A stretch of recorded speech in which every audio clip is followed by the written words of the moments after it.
करीम भाई, कल आपके साथ कुछ लोगों ने जो है एनसीपी शरद पवार गुट में जो है मतलब शामिल हुए हैं, पद लिया है, और बहुत सी ऐसी पार्टियों के लोग तितर बितर हुए और तुतारी में आकर के शामिल हो गए।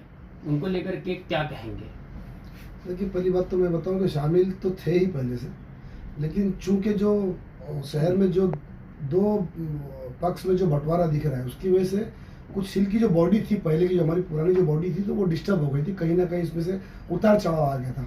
तो जो शामिल, जो आप बता रहे कि शामिल हुए थे, शामिल ऑलरेडी थे, लेकिन कुछ पोस्टें खाली हुई, उसकी वजह से हम लोगों ने अपने कुछ लोगों को, जो काम करने वाले बच्चे थे, जो काम करने वाले लोग थे, कुछ ऐसे बुजुर्ग लोग भी थे कि जिनको पोस्ट दिलाया गया, किसी को माइनॉरिटी का तो किसी को सेल का, ऐसी कुछ पोस्ट दिलाई गई है, और शामिल तो ऑलरेडी पहले से ही थे। देखिए, आप पहले से ही जो है उत्तर भारतीय महासंघ के वाइस प्रेसिडेंट रह चुके हैं, और अभी जो है इम्तियाज उर्दू के जो साहबजादे हैं दानिश, उनको भी जो उत्तर भारतीय अध्यक्ष बनाया गया है, युवा अध्यक्ष बनाया गया।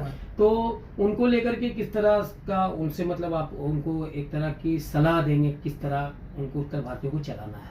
नहीं, जैसा आपने काफी दिनों से पार्टी से थोड़ी दूरी बनाई थी, आपसे कुछ मतभेद पार्टी के थे, अब नई पार्टी के बोर्ड मेंबर बनाए गए, उसमें आपको फिर से शामिल किया गया है और आप पार्टी के वरिष्ठ नेता माने जाते हैं। आपने जब बात कही थी वो बात पार्टी मानती है, तो अब पार्टी किस लेवल पर चलेगी? पहली बात तो मैंने दूरियां नहीं बनाई थी। हाँ, 2017 में जब मेरी कॉर्पोरेशन की टिकट कटी थी, उस टाइम पे मैंने एक उत्तर भारतीय महासंघ अपने बिरादरी को लेकर के हम लोगों ने एक संघ बनाई थी, और पार्टी से नाराजगी जो थी, तो पार्टी की नाराजगी 2019 में ही अवार्ड साहब की हमारे समाज के लोग बैठ के खत्म हो गई थी। मैं पार्टी में ही था, ऐसा नहीं कि मैं पार्टी से जब पार्टी को छोड़ा तो मैं किसी अन्य पार्टी में गया। मैं तटस्थ रहा, मैं अपने उत्तर भारतीय महासंघ में अपने सोशल और रिफाई में काम में करते रहा।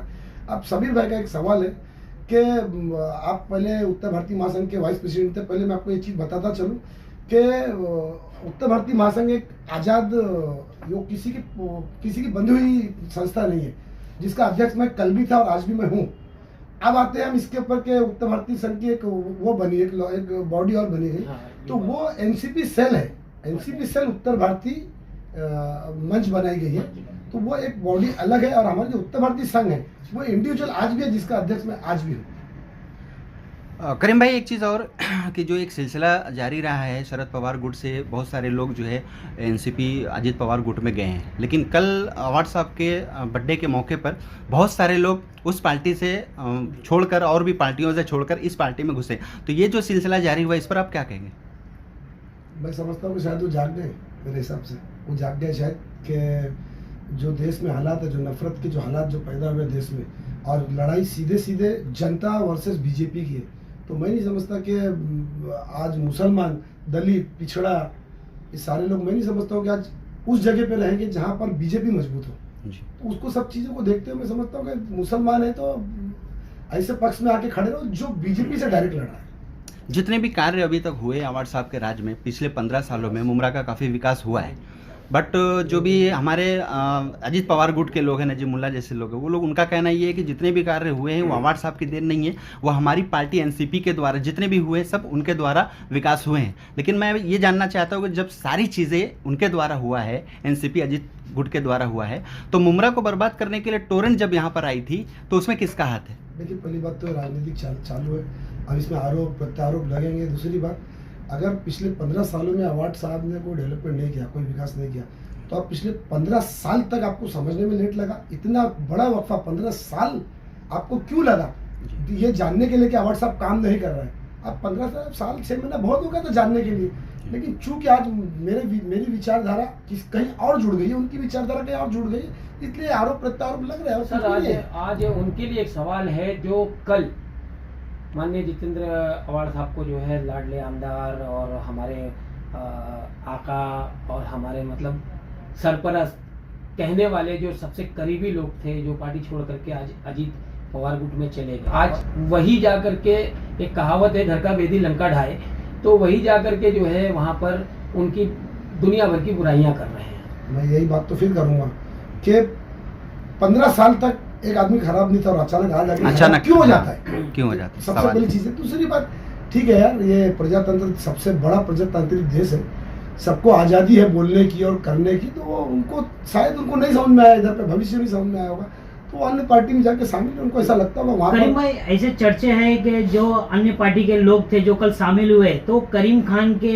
मौजूदगी में सिर्फ करीम खान ने शामिल कराया, ये क्या अफवाह सही है या गलत है? जैसे एमआईएम के ट्रेजरर जावेद सिद्दीकी। देखिए, मैं उतना तो ये सच्चा है कि मैं उतना एक्टिव नहीं हूँ जितने हमारे अध्यक्ष जी शमीम खान साहब जितने एक्टिव है। तो ये जो आरोप है, आरोप क्या, मैं तो बोलूँगा अगर ये आरोप है भी तो मैं इसको स्वीकारने तैयार हूँ, लेकिन ऐसा नहीं है कि वो मेरी वजह से या मैंने लाया है। कहीं ना कहीं शमीम खान साहब इतने एक्टिव है, इतने राजनीतिक में, सोशल काम में इतने एक्टिव रहते हैं बेचारे, कि उनके टच में सारे लोग रहते हैं, तो वो हमारी पार्टी की तरफ से ही एक मीटिंग हुई होगी, ऐसा मैं समझता हूँ। उस मीटिंग में मैं नहीं था, मेरी जानकारी भी नहीं थी। अब ठीक है, अभी आरोप लगा, तो आरोप का क्या कर सकते हैं। आरोप आने वाले चुनाव में किस तरह की तैयारी रहेगी?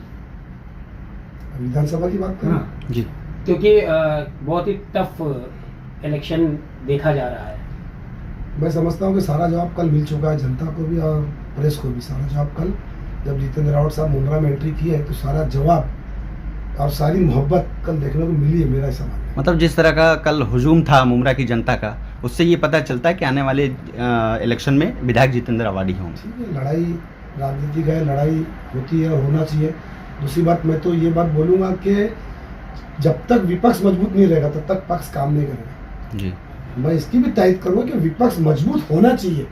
जितना मजबूत विपक्ष होना चाहिए उतना मजबूत विपक्ष मुमरा में नहीं है। अब मैं चाहता हूँ कि मजबूत विपक्ष बने जितेंद्र आवाड के सामने।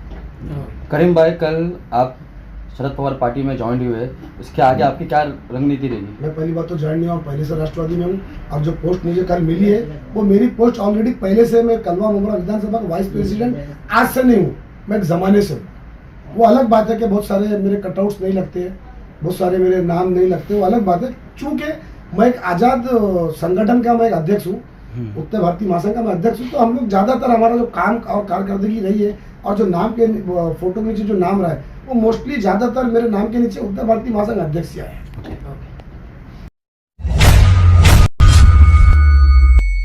चैनल को सब्सक्राइब, लाइक, कमेंट, शेयर करें और बेल आइकन दबाना ना भूलें।